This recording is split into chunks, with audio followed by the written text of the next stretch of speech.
the desert of the real.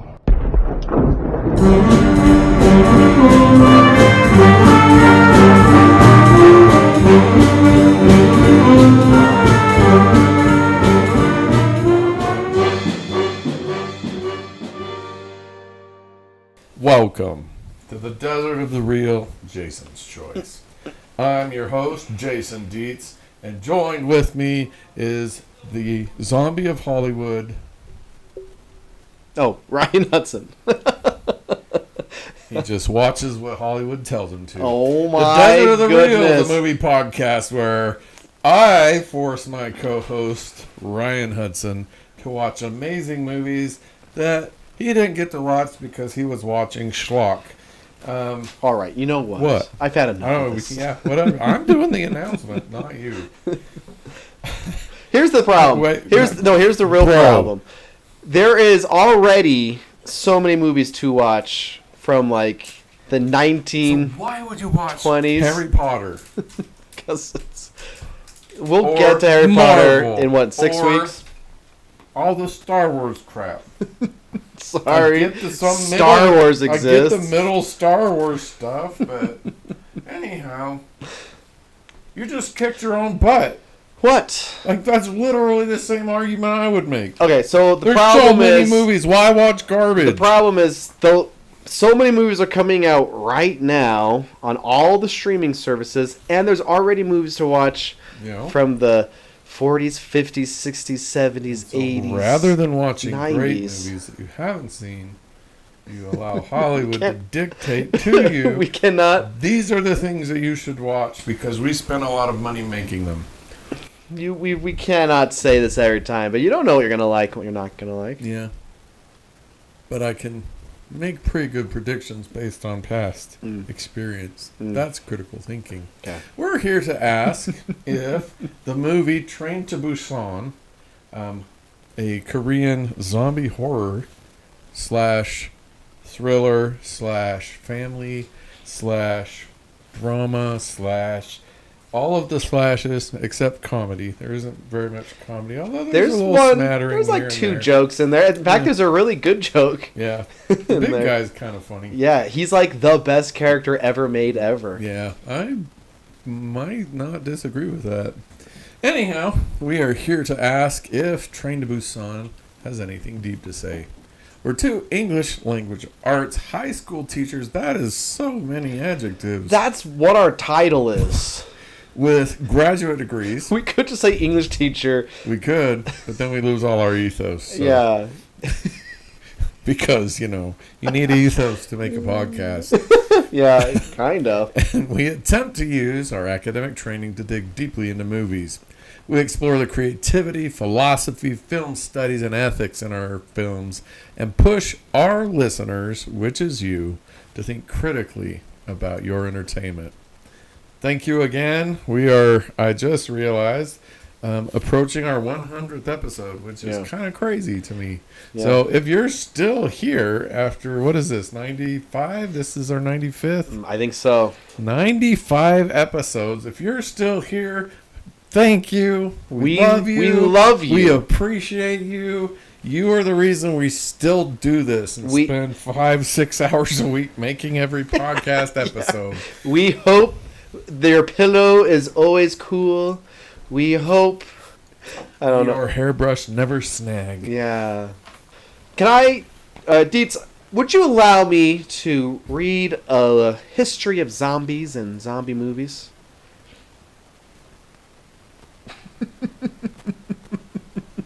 All right, I'll just go ahead. So, zombies, I don't know if you knew this, you probably did, have their origin in Haitian voodoo.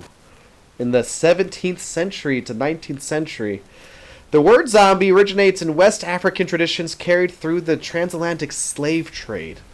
Haitian voodoo, a zombie refers to a person reanimated by sorcery. Unlike modern flesh-eating zombies, these early zombies symbolize the loss of autonomy, slavery, and dehumanization.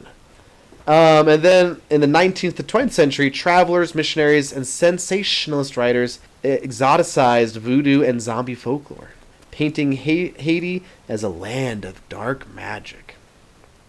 But Shortly after, in the 30s into 50s, we get our first kind of zombie film. Zombie, right? White Zombie, is that what you said? Mm-hmm. The movie White Zombie, 1932, often called the first zombie film. Bela Lugosi. It depicts a Haitian sorcerer enslaving the dead to work in plantations. The movie reflects colonial anxieties. 40s and 50s, zombies were not really a thing. They kind of died out because other things became more exciting. We got Dracula's, werewolves, mad scientists, giant ants, crabs and moths, and. But then, and you probably know, it's 1968. What came out? George A. Romero. Yeah. The King. Night of the Living Dead redefined the zombie, which is really just still, even to this day, one of the most chilling zombie movies I've seen. I haven't even. It's so good. It's amazing because he had almost no budget at all. Yeah. And yet, like, some of the most memorable zombie moments of all time are in that film, including the ending, which I won't spoil, but mwah. And so here's the thing. I haven't seen it, but Romero, he made like a trilogy, and then he kind of made more that I don't think anyone likes. Is that true? Yeah. Yes. Night of the Dead, Dawn of the Dead, Day of the Dead is the trilogy or Yes. something. And then he has... The one in the shopping mall, I think that's Dawn, is really, really good. Yeah. Like one of the best. Maybe it's on this list, actually. But what Night of the Living Dead did is it severed the link from voodoo, basically. Yeah. Zombies are now like dead bodies that come out of the ground and want to eat your brains. Voracious dead bodies. So, the sequels, Dawn of the Dead, Day of the Dead, cemented zombies as critiques of consumerism, militarism, and bureaucracy. Mm-hmm. And then the 80s and 90s, we get cult horror and comedy zombie movies. And I actually just saw... So, it cites Evil Dead. I'm like, oh, yeah. Evil Dead. Oh, yeah. The first one's not really a comedy. But the second one, Evil Dead 2, it's like a remake, but this time... The first one is kind of a comedy because it's kind of sucks as a horror movie. Yeah. So, yeah. And then besides the Evil Dead movies, there's a movie called Return of the Living Dead, which I knew nothing about, but randomly, before we started watching this, I saw a clip of it on, like, Twitter. There's, like, the Tar Man, the zombie that has, like, tar dripping at him. And the clip, like, not that it's a family comedy, it's like a R comedy because they were swearing and stuff, but like they like throw something at the zombie and he goes brains or something. Yeah, it's not that good. Have you seen it? Yeah. Anyway, then you have. I mean, it's okay. It's okay. It's not a horror movie and it's not that funny, so I don't know what it is. Yeah. Yeah. The 2000s, that's where we get 28 Days Later, Resident Evil, Shaun of the Dead, and then the Dawn of the Dead remake. Those are maybe the ones that stand out the most. And then the 2010s to present, this lists The Walking Dead, The Train to Busan, which is the movie we're talking about today. And then we're shaking some things up with movies like Warm Bodies. Now it's like a rom-com. Santa Clara Diet, which is... I haven't seen it. Show. It's a show, but it's like the zombie's like a main character. Yeah, she's And I watched the first couple episodes, and it was okay. Anyway, that's the short history of zombies and zombie movies. That is good. Did we miss any zombie movies? Yeah, a lot. Like, ones that you like or stood out. I don't know if I Am Legend. Oh, yeah, that counts. Because in the book, they're vampires. So, I don't know. But I love I Am Legend. I love the book, and I think they did a pretty dang good job with the movie. The only thing that upsets me about that is the ending of the book is magnificent. It's one of the best endings I've ever read, and they completely...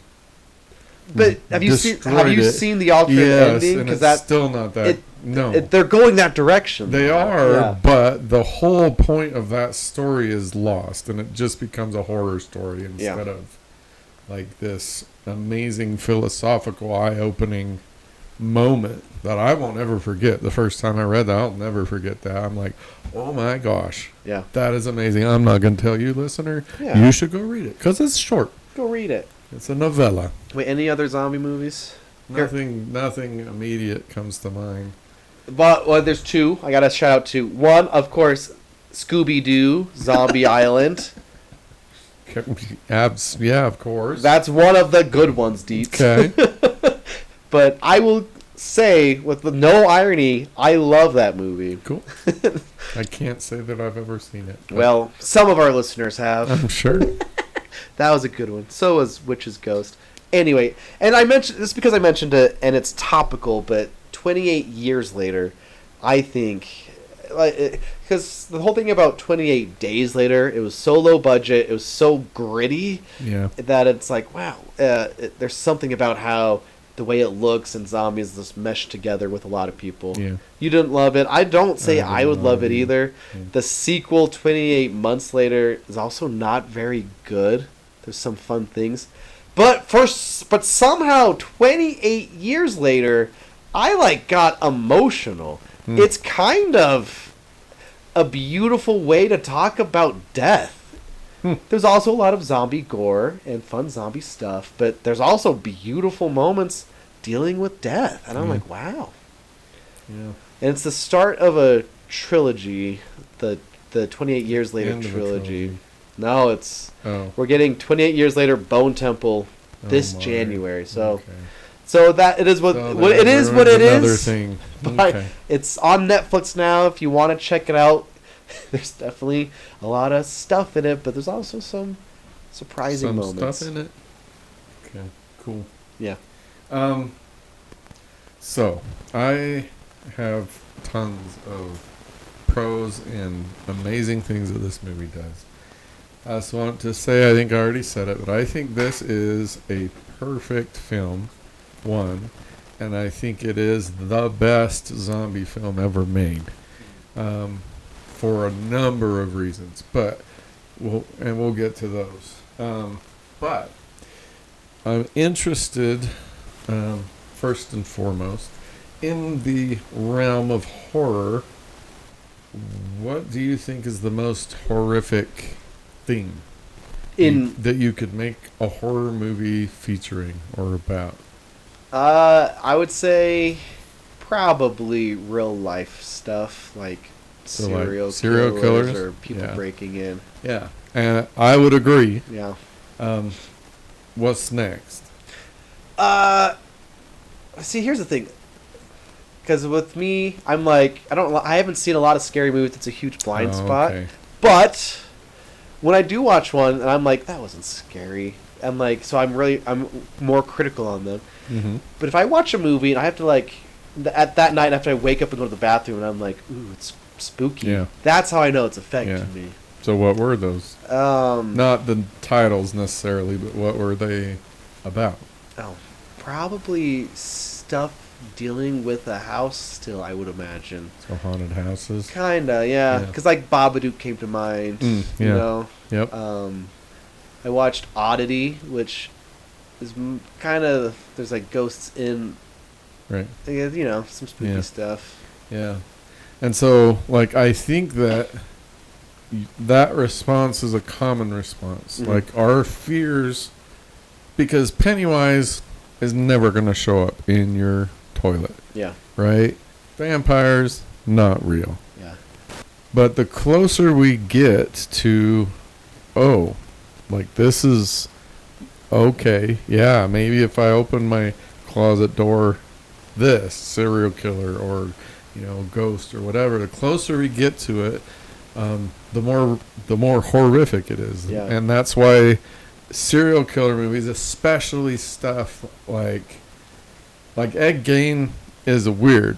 No one is oh yeah, I thought he was a really nice guy. No, he's messed up and nobody liked him in his town, whatever. But Ted Bundy, for example, everyone that ever met him was man, that's a great guy. Yeah. He's not a great guy. Mm-hmm. That's scary. Mm-hmm. And so the horror movies that are the most effective, in my opinion, are the ones that get as close to us as they possibly can.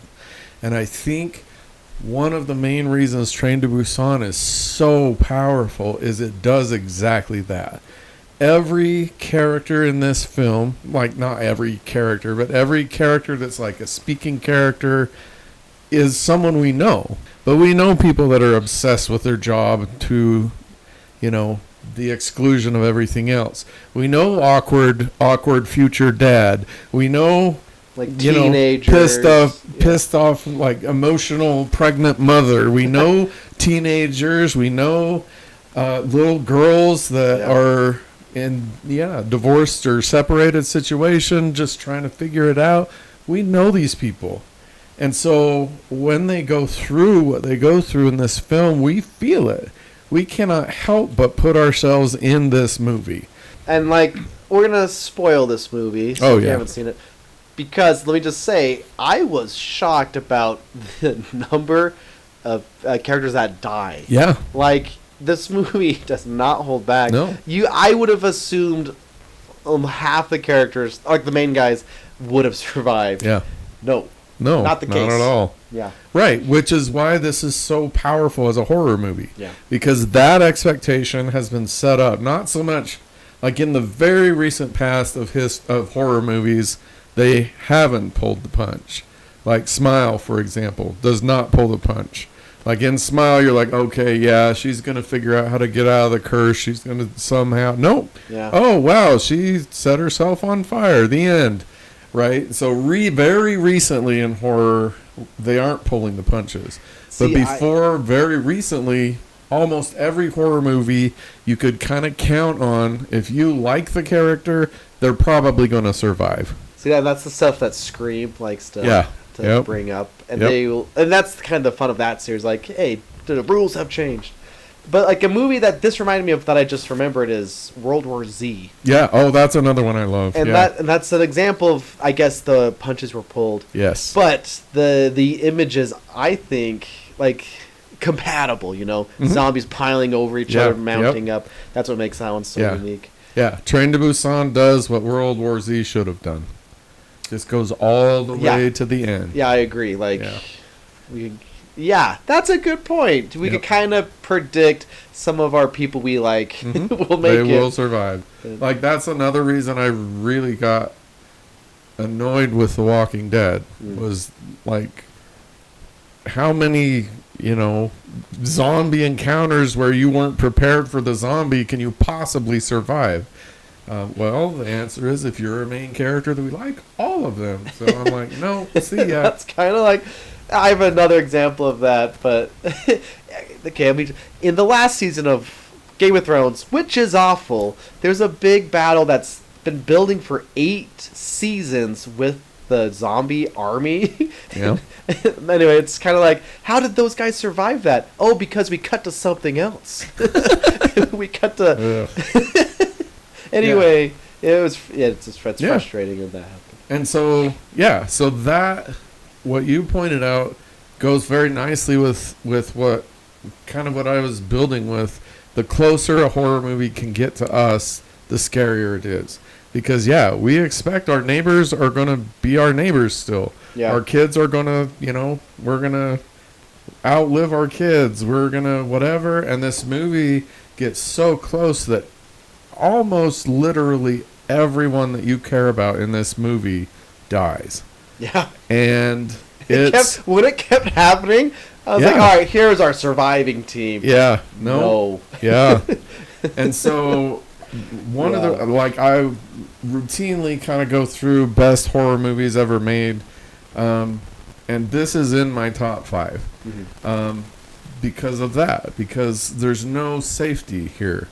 There's no point at which we're like, okay, things are going to return to normal, or things are going to be okay for this group or this person or whatever. In fact, another reason it's so effective is it plays with that plateau of normality all movie long. It's like, okay, we're going along normal, and then you see something happen in the background, and then bam, it moves up, and oh crap, that's not normal. This and like intense and like scary crap, and then another plateau where it's like, okay, we're safe in this whatever.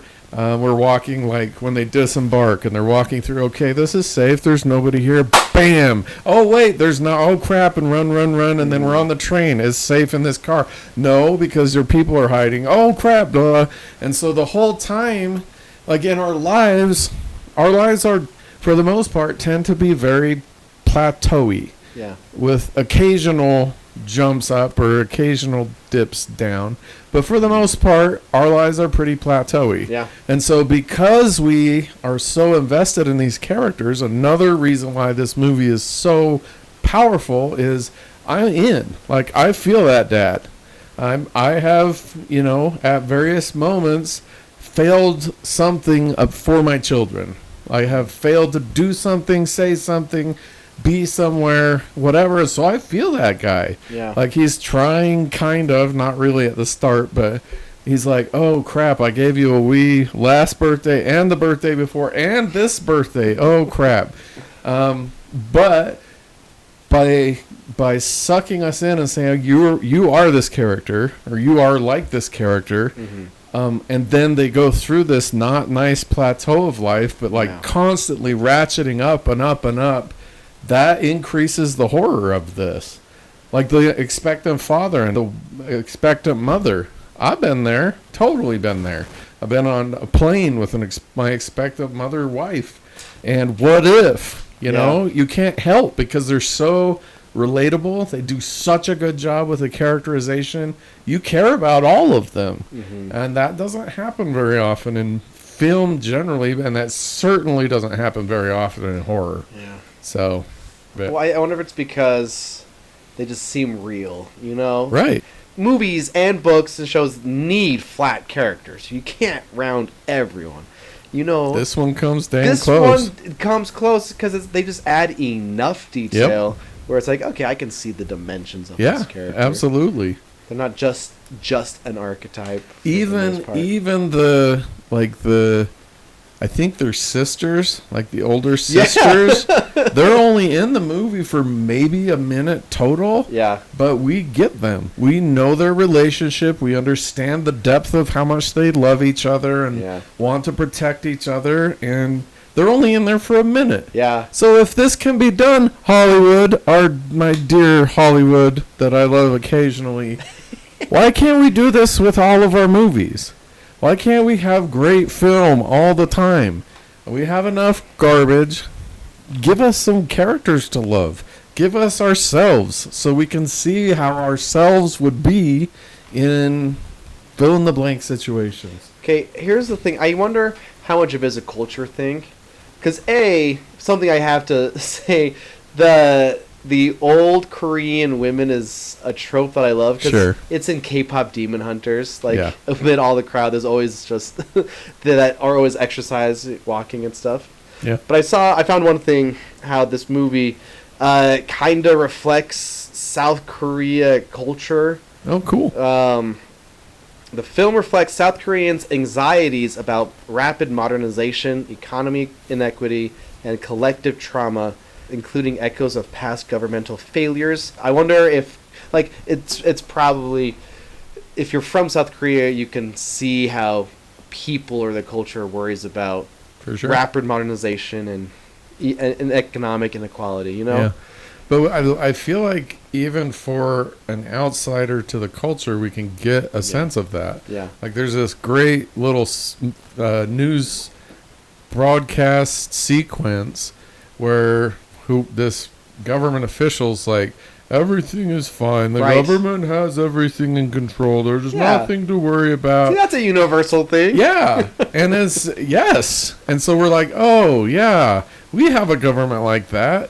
I understand that. In this movie, they go to the government / the army will protect you here. Right. Just kidding. They're zombies. Yep. They're not going to help you there. Yep.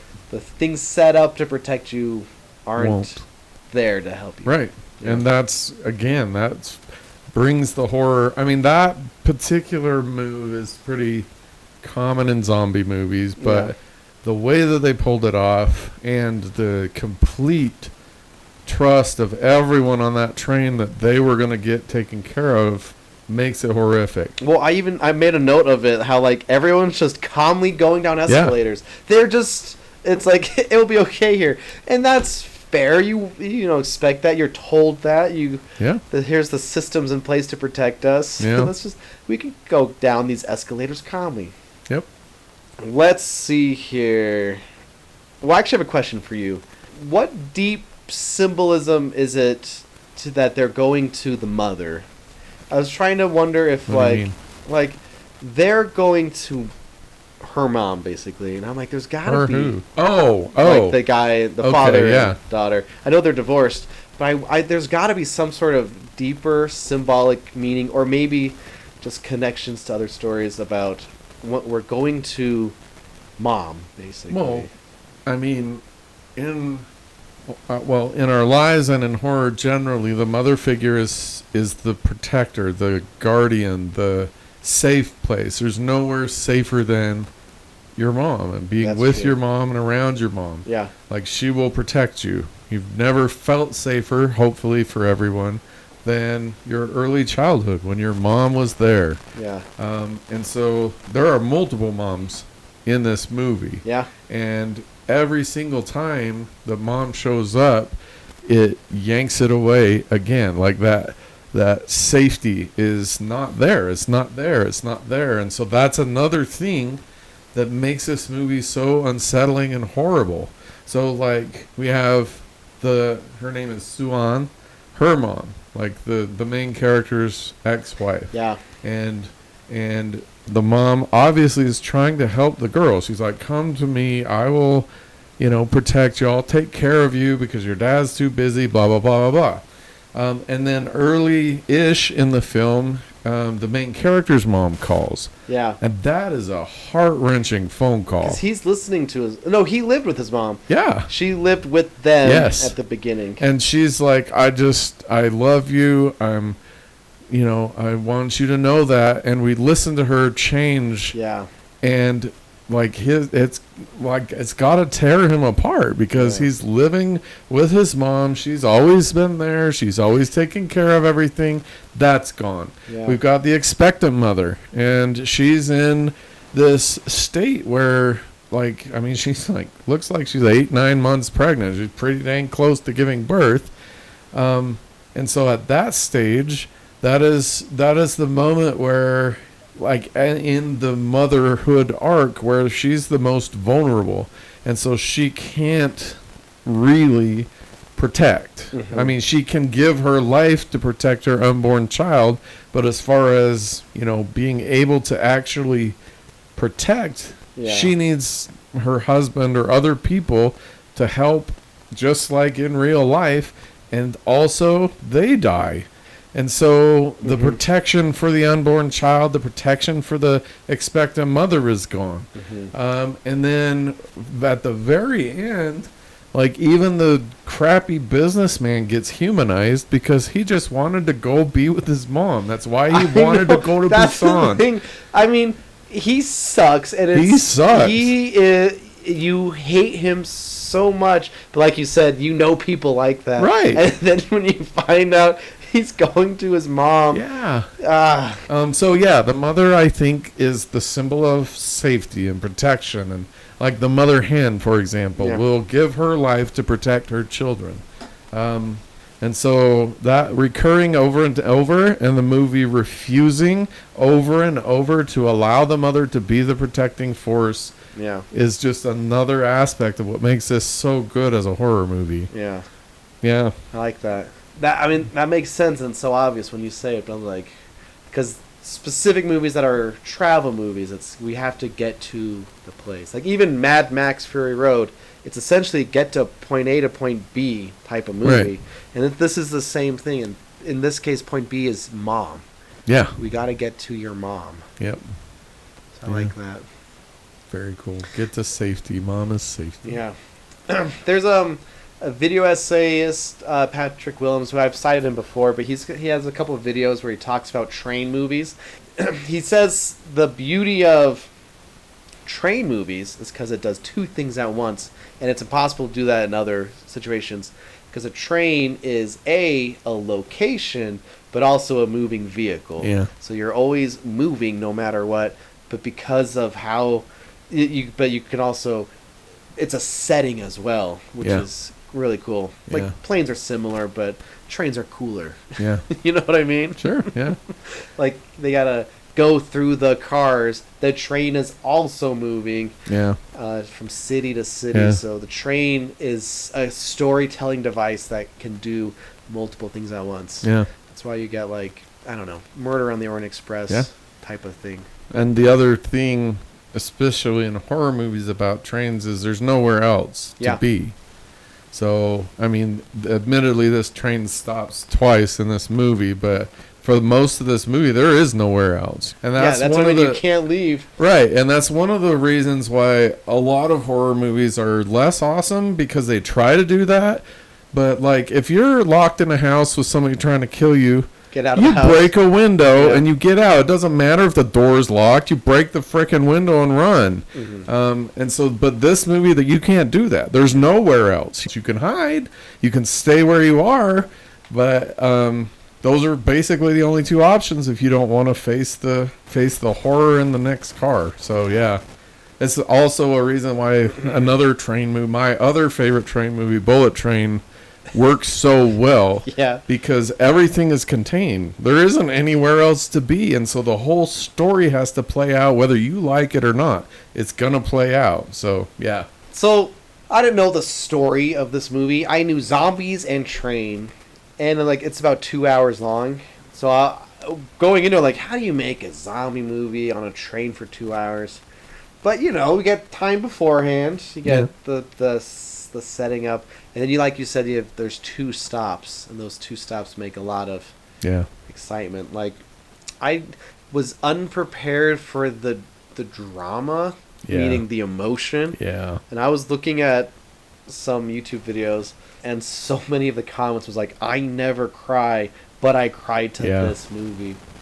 Because, like, the thing that sets up at the beginning is, like, you saying, like, the father letting his daughter down type of thing, and he has the whole recording video, which is, so the daughter sings a song, and then she's unable to finish because he's not there. The way that comes back at the end is so awesome, so successful. Oh my gosh, incredibly successful. But there's something that the dad was, I actually forget who says it to the dad, or oh no, he says it to his daughter. He says, "Whatever you do, you should finish what you start." Because he's like, oh, he can't understand why she couldn't finish the song, and she'll tell him later on and stuff.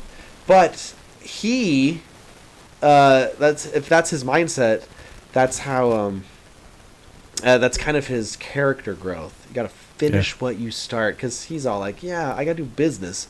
I don't know what the business is, right? You know, but like, hey, I gotta do this. I gotta finish what I start. But what he wasn't finishing was his personal life. Right, like his daughter's life. Yeah. It's like he wasn't able to do both at once. And now it's like an inconvenience at first. I got to take my daughter on train. Right. But he slowly changes where it's like, I got to finish this. I got to get you to your mom type of thing. So, admittedly, I did not come up with this take. But I really love it. I got to share it. So there's the expectant father, who, like I said, is like the best character ever, because like immediately, like, hey, my wife's in there, don't knock on the door, right. You know, like, she's, let her take her time. Yep. But our main dad has also the businessman as the other example on the train. The businessman who everyone hates because he's the worst type of thing. Yep. And so our guy, he has 2 examples now to learn from and grow. And he starts out more like businessman, and he's slowly turning into the other example he has. Yeah. So, and that's all subtle too. Like, yes, I think anyone could be like, all right, there's the other dad example. Right. But literally, there's a scene at the beginning where zombies are coming. He closes the door on the expectant mother and an expectant father because the businessman over his shoulder is telling him, close the door. Yeah. So he's more like that guy at first. Yeah. And his journey is to be more like the dad who, like, I don't know how old the daughter is. No, 9, 6. 6. I don't. Is she? She's pretty young. Maybe 7 or 8. Let's compromise 7 or 8. Not like, 6, 7. Oh but my 7, 8. gosh! I can't believe you just did that. The funny thing is, most of our listeners who are not in high school, won't have a clue. What the heck?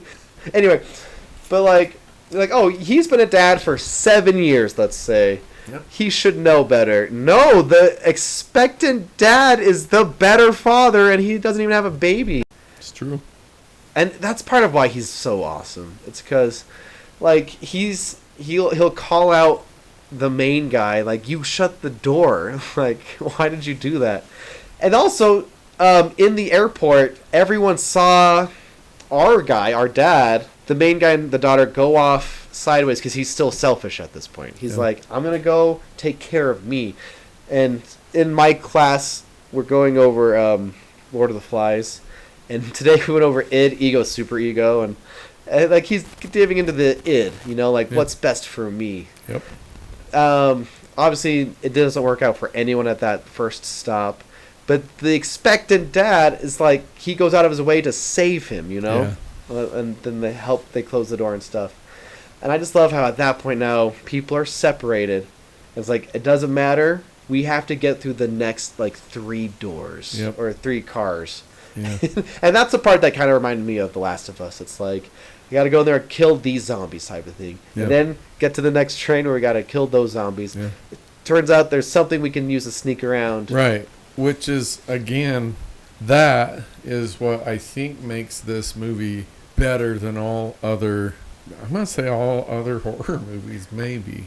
Because in a normal, quote unquote, setup for that, that is the cue for the gore fest. Right. And brains and blood and blat and eyeballs and whatever. But in this movie took a much more realistic, I think, and more critical approach to how do we get from car 9 to car 13 to rescue the daughter and the expectant mother. So initially they're like, we're just gonna be manly men and blah blah blah, and then they do it for a train, and they do it for a car, and then they get to the next car and like, dang, there's more zombies. There's even more in there. I'm kind of worn out. How are we gonna do this? And so they come up with like 3 or 4 different ways to get through these cars, and every way is like very like that's that's really smart. And I love how they get to the train car with the other teenagers, the baseball players. Yeah. And like without even saying a word, the expectant dad looks at the teenager and understands you're not going to be able to help us here. I without saying a word, he communicates, I know you won't be able to kill these ones. We got it. Yeah. That's good stuff. It's so good. There are so many moments like that are just, they're not, I'm going to use the word cheap. They're not like set up for the cheap, emotional, manipulative thing. Because we're so invested in these characters, those are real moments to us. Yeah. Like, we really are that baseball player guy looking at everyone that I love on this planet is a zombie in that room. How am I possibly going to fight my way through that? Yeah. And every one of us, when we're at those emotional bottom moments, we desperately need someone like the expectant father to be like, you know what? I'm going to carry this load for a while. Yeah. And so it's just such a perfect movie in just every emotional way. Like, we feel the love. We love the daughter. We love the expectant father. We love the expectant mother. We feel that love they have. Yeah. We are invested in these people. And so, like, for example, the only part of this movie that I'm like, maybe is when the one sister goes and opens the door for the other sister. But even then... But go ahead. I'm trying to remember the specific scene. Wasn't there a way they could have got the old lady in, but... They were being kind of was. So was it like, screw these guys? No, it was more like... No, I can't remember. She's just like... She just shakes her head at her sister as the zombies are coming up behind her. I don't know if she felt like she couldn't make it, and so she wants her to shut the door to protect her or whatever, but Like the moment when the other sister's like, oh, like it's great up until she's like yanks the door open, and then I'm like, okay, I guess. I guess to defend that moment, maybe there's like no hope in sight For her personally, or anyone, maybe. But also, if you think about it, it doesn't take long to become a zombie. Right. It's like, you know what? It's a bite that lasts 10 seconds, 20 seconds, and then it's over type of thing. So she's like, I've just lost half of myself. Mm-hmm. I guess I'm done. Yeah, that makes sense. But if that is the only thing I can come up with where I'm like, this is a magnificent movie. Yeah. So amazing. Like, there's just moment after moment after moment that it's like punching you in the heart, and you're like, oh, yeah, that's me. Oh, like, that's me. The first time I was surprised that someone died is like they're holding the door, like the dad and the expectant father with two of the teenage boys, and then the boys or the teens, they get killed almost immediately after that. Like, oh dang.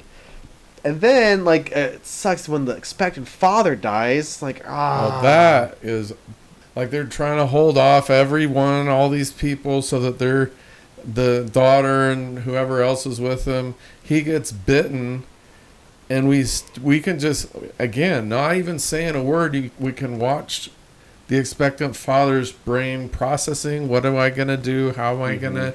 And so he immediately, his thought is, you, other dad, you need to take care of my wife. Yeah. And I'm going to, he doesn't say this, but I'm going to hold them off so that all of you can. And then just watching that whole moment, like it's such a perfect transition.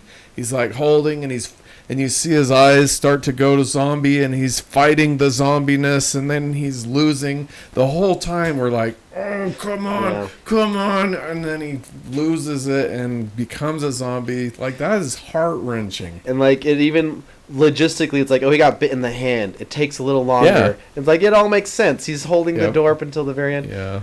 And then it's like, oh, these people are the survivors. And they get whittled down too. No, you don't survive. Yeah.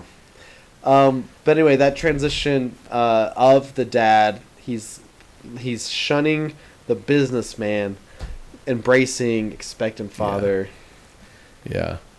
Just perfectly done transition. There's no moment where you're like, okay, now he's a good father. Now he's a... Yeah. No. It's just all the way up till the end. We watch him becoming, but it's really not until the very end of this movie that we're like, okay, that is a dad. That is a true dad. So like I'm starting to I cried the first time I watched this. It was, but I also just wanted to shout out the girl is incredible. Out acting famous actors incredible. Oh, yeah. Like she's yelling and crying and stuff, but like it's just all of it. Yes. I can't imagine like how much, I don't know. She's I'm not got an a actor. great career. I know, and this was what 9 years ago. I wonder if I Yeah. should see if she's been in stuff, but she's amazing. Yeah.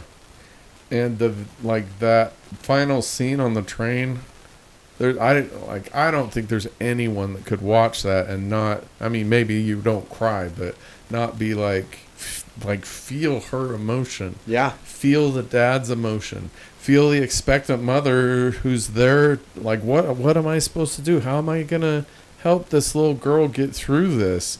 Oh, man. It's so good. And that's where the gut punch is where the song comes back. Yes.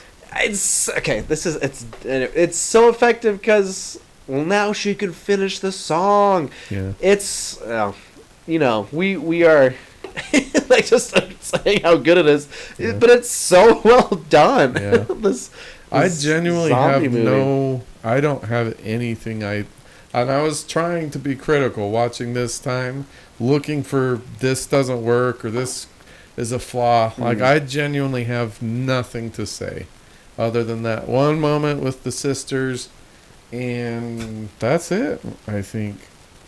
Maybe, okay, there is another moment, like when the dad's trying to fight off at the very end, and he sticks his hand in the zombie's mouth. like it's not on purpose, I don't think, but like he would not stick his hand there, but I did. I did have that thought. It's like, come on, you know better than right, that. but okay, whatever. It's kind of like a final boss fight too, right? It's the hardest one to get rid of, and it's the dang businessman, who literally, the random conductor who is barely a character, literally goes and saves him, and then oh, the conductor is another. Like, I love that guy because, like, another culture thing, like, he has a duty. And he does it. Yeah. And he keeps doing it, and he always does it. He dies doing his duty to the people on the train. I love that. Like, that's so beautiful. I mean, it sucks that guy sucks. And yeah. But, yeah. Like, yeah. If you didn't watch this movie and you are listening to it, I'm not going to beg you to watch it, but it is maybe the best in my opinion, the best movie that we have reviewed for this podcast. Oh wow. We've reviewed some good movies though. Well, that I chose, yeah, for sure. I was telling you earlier, Quentin Tarantino, the movie director. He has, I don't know what interview it comes from, but he's talking about this movie. Like, when it came out, he said, he was like, I don't need to see zombies. I've seen enough zombie movies. What can they possibly do? And then he watched it and then was like, oh, wow, no, this one's good. And he said he even has shown it to people. Yeah. Because of how well it is. How well I would actually, looking at the list of zombie movies, and I haven't seen the like Night of the Living Dead and stuff, but like this is probably the best zombie movie. I think it is. Mm-hmm. I genuinely think this is. Because it to tie it back to Night of the Living Dead, one of the reasons why Night of the Living Dead was so successful as a film is the same reason this one was. Mm-hmm. Like, we know the characters. We are invested in every one of them. And so the way that the movie goes is hard to deal with. Yeah. It's very effective. I would say probably Night of the Living Dead is my second favorite zombie movie. I wonder if there's still new ways to do zombies. Apparently. I mean, this is 2016, and now it's been a while. You know, like 10 years. We've got a few zombie movies here and there, but. World War Z did zombies differently, and I Am Legend did zombies differently. Mm-hmm. I guess what's the Zombieland? I guess that one stands out too. Oh, I forgot. I don't know if that really counts. I know in the same way as these two, but no, Zombieland is, yeah. I saw that because they're kind of twitchy. Yeah, they got like professional break dancers to kind of teach the actors how to like move their body and stuff. That's really cool. Which because it has to be unnatural and unnerving, but right. It's cool. It works. Yeah. That also reminded me of like The Last of Us when you're sneaking around, but you can just hear them making noises and stuff, and it's just human-ish sounds. Yeah. It's kind of the same thing here. Yeah. And then like they're not us anymore. They're not the person that I loved anymore, and that hurts. Yeah. Like, death sucks. Like my mom died. She's not there anymore. She's gone. Mm-hmm. And then if my mom was like the zombies in this, that would destroy me. Yeah. Like, straight up. Like, I totally get that the kid when he goes into the baseball train car. Like, I would be like, okay, yeah, I'm done. Like, come get me, Mom. Yeah. I'm done. I didn't watch all of Walking Dead. I stopped in season 3. It's about where you should have stopped. But like there's a story arc where they come across a farm, and I guess spoilers, but they're like, why do you have zombies in this barn? Yeah. And like those are people we loved. Yeah. Like, well, they're zombies now. Yeah. And it's easier said than done. But like sure. what you said, it's like how do you can't face zombies of someone you love. Yeah. Okay, one more, like everything in this movie, but for me, the most powerful moment in this movie is when the baseball player and the girl, like when she gets bitten and then he gets bitten. Yeah. Because when they're first introduced, he doesn't want her around. Like, she's this flirty whatever. He's the shy little kid. I totally feel that. Like, I am an introvert to the core. I totally feel that. If some super flirty girl sat next to me in high school, I've been like, what's the joke? Why are you, like, are you trying to make me a joke or whatever? And then they're not big characters, but they're these little moments where you can see they come together and they become very important to each other, and then very important to each other to the point where, you know, they're obviously have deep emotional connection. Yeah. And then when the businessman causes her to be bitten, yeah, the kid's just like, that's not right. This isn't right.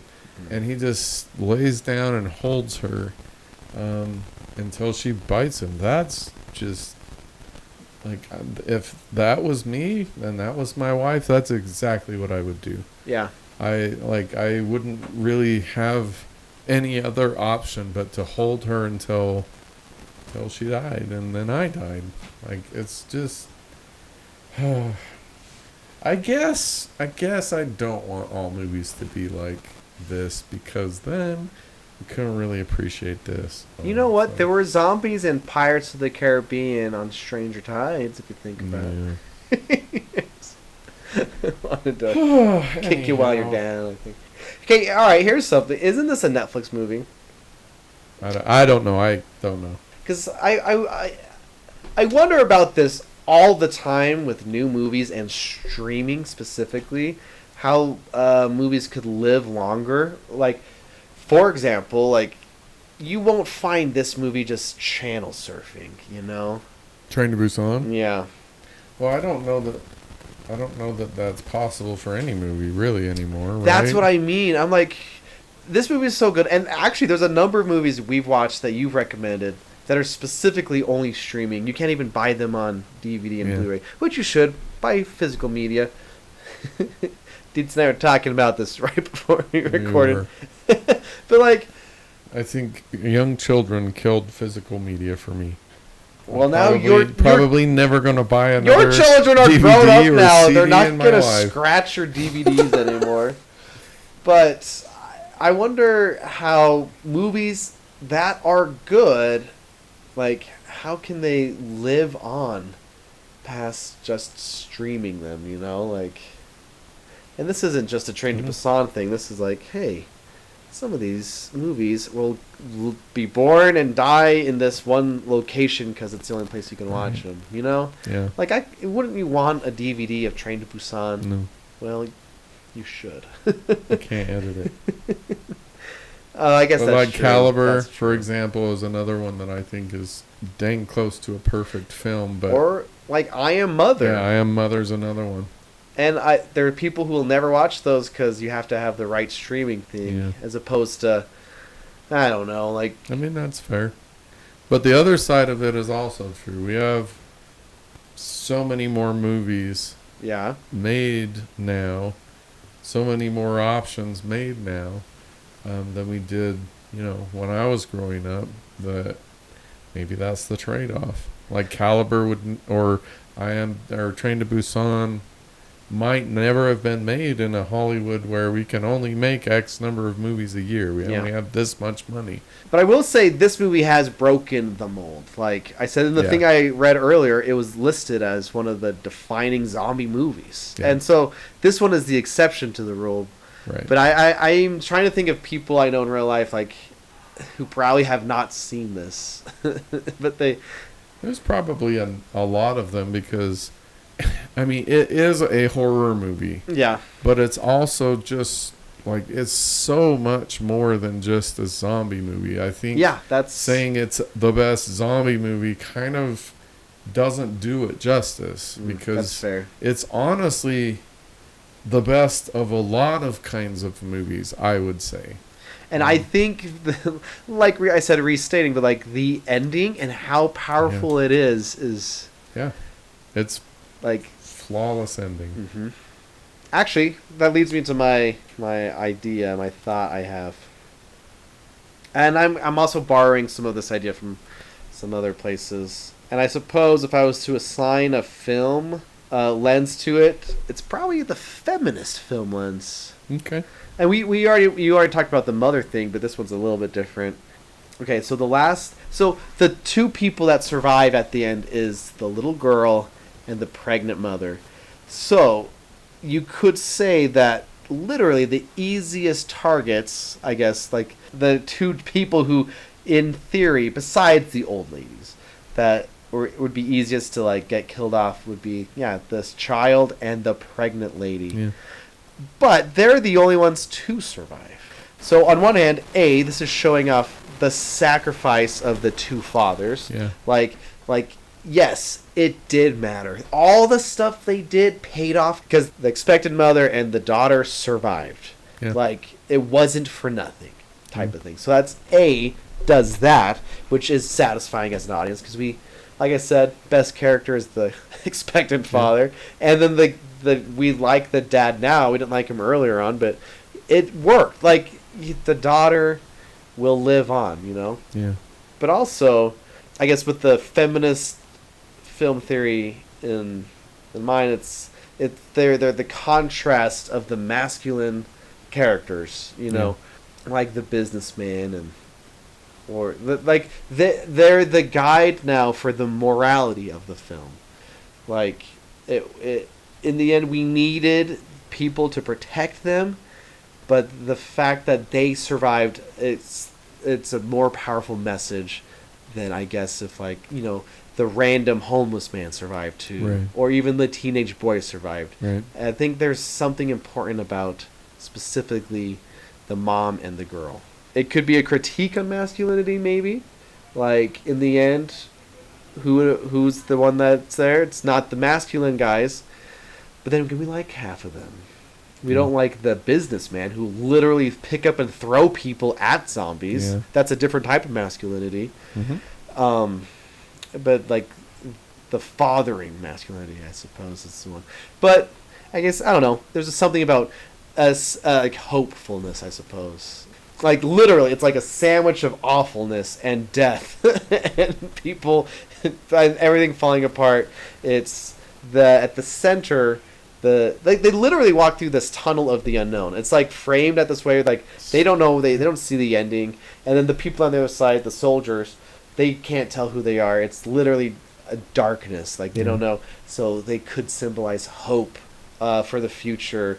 Yeah. You know, Yeah. It's, I don't know. Maybe I'm thinking of, because I have daughters. Mm-hmm. I think my wife is awesome. So, you know, I just don't want to, like, pretend like, oh, women are the best. But no, I think women, you know, women are I don't want to score brownie points for feminism. But, yeah, I'd rather a mom survive than a dad. Yeah. I guess that's the end of that sentence. Yeah, you know? makes sense. I would have been torn up if the daughter would have died, you know? Sure. It's just nice. At the very end, at the very least, it's nice that they live. Yeah. Out of everyone. Yeah. The future. The future, yeah. In Snowpiercer, there's similar themes. Yeah. I think it's nicer here, though. Oh, yeah. You know what I mean? Snowpiercer is not a kind movie. Nope. Yeah. It's Korean still. That's another Korean. I mean, it's a great movie, but... Yeah. I love Snowpiercer. Don't get me wrong. Me too. I like this ending better, though. Yeah, me too.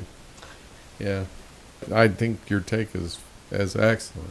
Like, those two represent, like, even in real world, the future is the mothers and the children. Yeah. This is I have a list on whatever the thing is. Letterboxd of movies I wish I could watch again for the first time. And it's on there. This is, yeah. I will say this, I did not expect to feel the feelings I felt. Yeah. I was like, oh, scary zombie time. Because you even said last week this is a scary movie. It is. It's, yeah, or horrific is probably what you said more. Because it's more horrific than scary. But there's some heart-pumping moments. Right. For sure. I was like, I didn't know I was going to have my heart turn out. Like the girl singing the Hawaii song, Until We Meet Again. Man, wow. Just on so many levels, it tears your heart out. Because Dad's gone, so they're going to meet again when she dies. Dad's gone. I don't get to finish the song for him.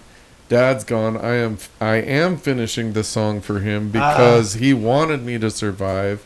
Yeah, it's amazing ending. Yeah. I didn't do it, but it's like, I gotta go just watch my kids sleeping right now. Like, I just gotta go just see that they are okay. Yeah.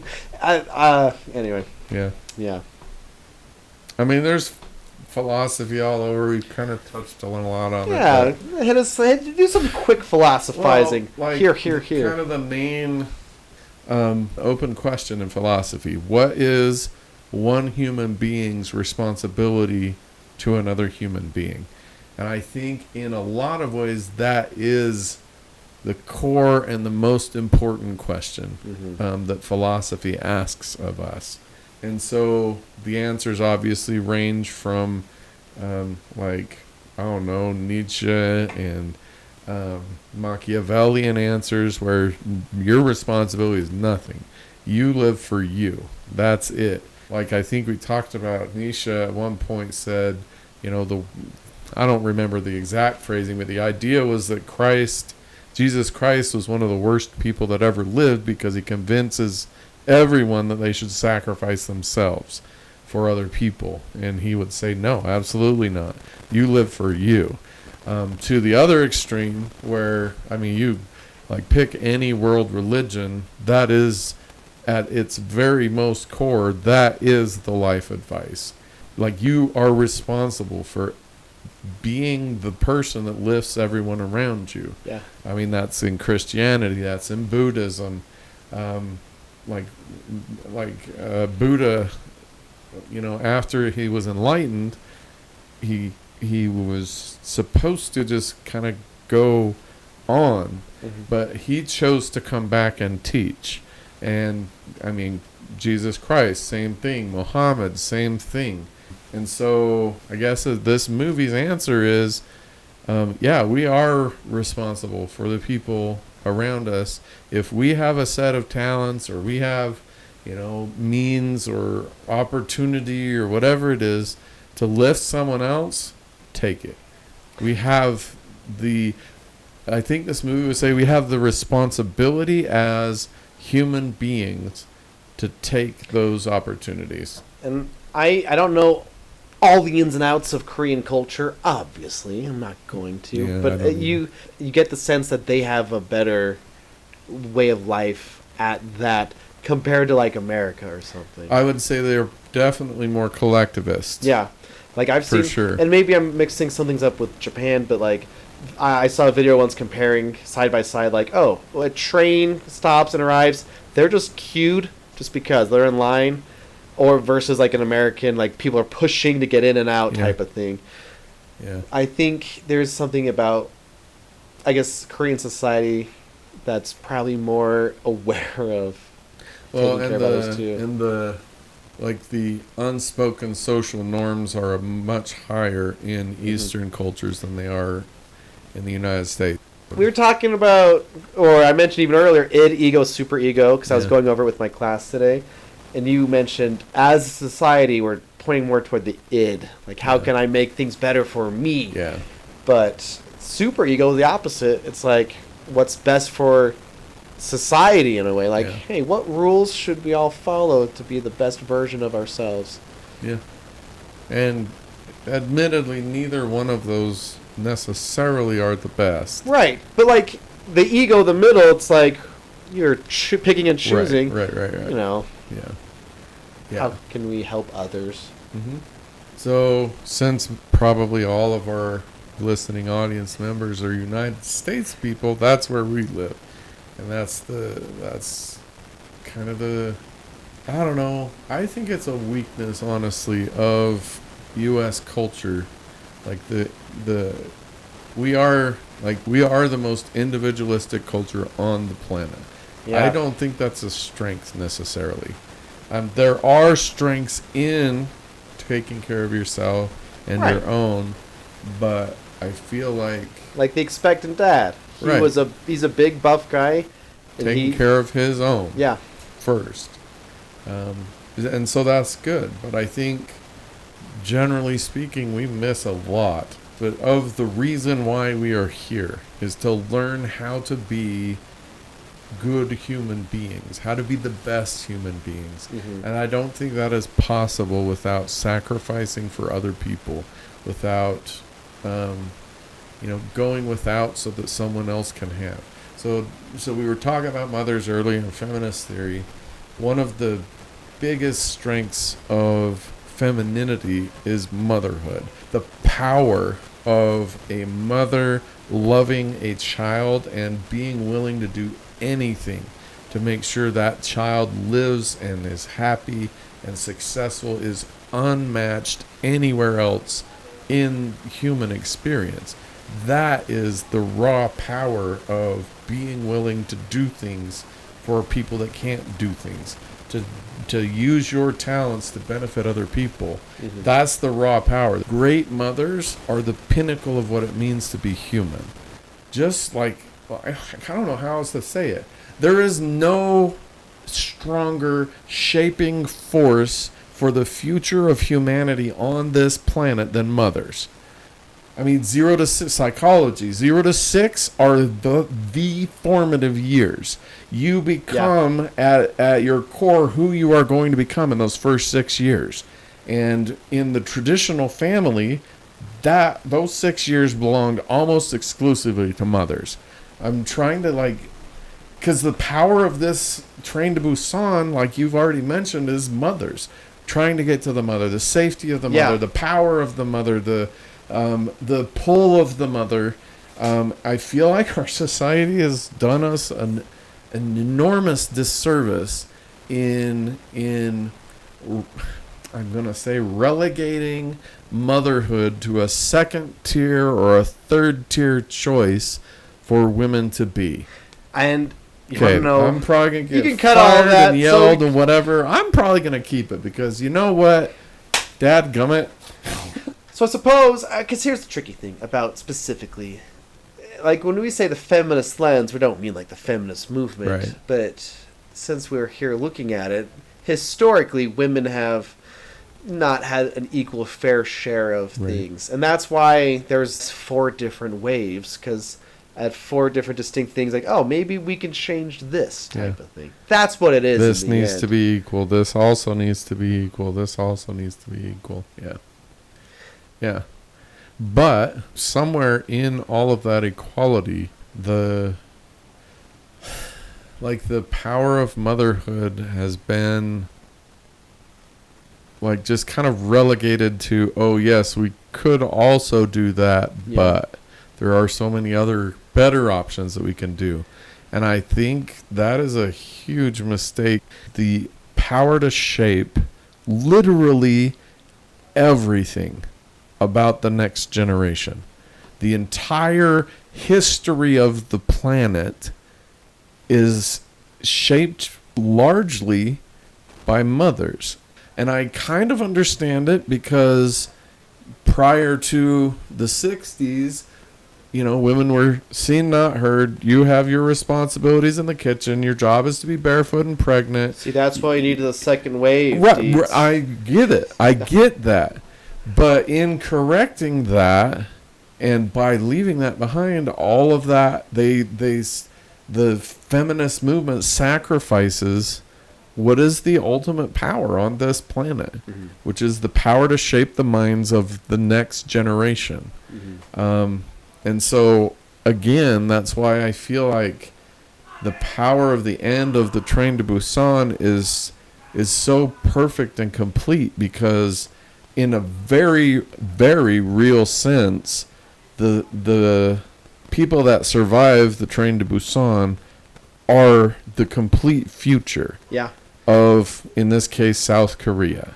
And so I think that's a really important message that Train to Busan gives us. anyhow. I do think though that those are some deliberate choices. They're like I said, going to the mom's the survivor. Yeah. Oh yeah. Yeah. Absolutely. And I didn't even put those together until this conversation. So that's really cool. Oh, cool. I always love it though. It's like here is a way to look at the movie or a movie like you had never thought about before. Yeah. And then that's the problem kind of what this is about. Yeah. This podcast. I mean, it's not the only way to look at that movie. No, not at all. But it's a great way to look at that movie. Yeah. Cool. Train to Busan. I just love this movie so much. And you know what? There is a sequel.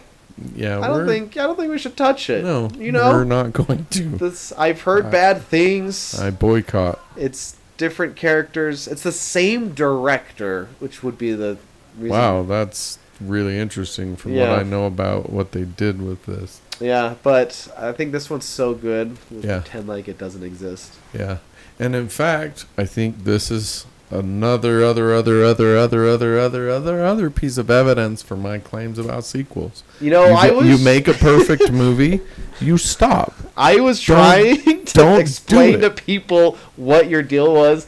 They're like, wait, what about Star Wars? Like, oh, he doesn't think there's sequels. Those are continuations. Well, what about this? It's like, I don't know. It's all the pedantic. It's not pedantic. A little.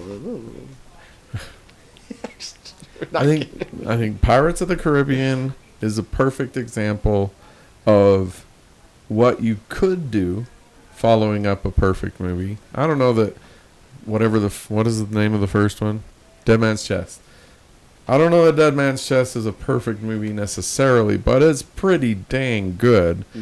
And the second one, man, whatever. But the third one is magnificent. And so that is what we could do if we were willing to, do what Train to Busan does. Like, create characters that are genuinely people. Yeah, that we recognize and they're part of us. But all these characters died, and honestly, I hope they don't bring back the girl and the mom. Yeah. It's better, whatever you could imagine, having them have a happy ending is better than you That's ever what I'm want to saying. see. Just leave it. So this is, now that I've just said that, this is my poster child for my argument against sequels. Yeah. Well, maybe you should watch the sequel just to solidify how awful it is. No, I already know how awful it is. Sequels are awful. Well, speaking of which, we have our first of two mini franchises. Of two, 5, I think is what you meant. 5. 2. I'm going to say 2. 5. So it can, we're going to say 2. Guess who's editing? 5. 2. We have... 5. We're going to start Dune, which, if you missed last episode, is exciting because Jason said he wasn't going to watch Dune because he loves it so much. I love the book. It is my favorite science fiction novel by far of all time. And we'll get Dune Part 1 and Part 2, which is that first book. And I'm excited to see what you think of Dune. I hope. I hope. I like how this episode turned out. I didn't know, because I was like, I guess it's closest to feminist lens, but we kind of uncovered this connections here that the movie was doing anyway. Yeah. I like how this episode turned out. Me too. This was a lot of fun. It was. Now I've seen Train to Busan. Yeah. Man, there used to be a YouTuber I used to watch all the time when this movie came out in 2016. Like, it was like almost a daily thing because it was like a news show type of thing. And he would bring it up. Like, he'd be like, guys, I'm serious. Check out Train to Busan. Yeah. I'm like, all right, I'll put it on the one-day list. And now this was the day. It was. I'm glad I could bring this to you. Yeah. All right. All right. Next week, Dune, and then followed by Dune 2. Yeah. Then a Jason's Choice. Then we're going to do Avatar and Avatar 2. Then another Jason's Choice. And then we're going to do Back to the Future. Potter. 1, it's 2, gonna and be, 3. That's when we and get then to another Harry Jason's Potter. Choice. That's how. And then we're going to do the Planet of the Apes. This is not how it's 1, 2, going. 3, and 4. No, this is not how it's will going. You shut up, so I have to talk at the same time so it's unusable. And then we'll get to Harry Potter.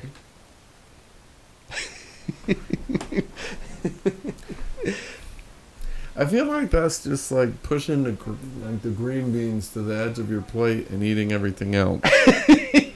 Because you're going to eventually have to eat the green beans anyway. Okay, so. well, not that this is even going to stay in, but two things. I already mentioned one. I promised my wife. There's gonna let me 9 or 10 Harry Potter movies. And then the fun thing is, there's not a general consensus of the best ones. It's not like Star Wars or something. It's people like these ones, people like those ones. And it'll be fun to kind of pick your brain on those.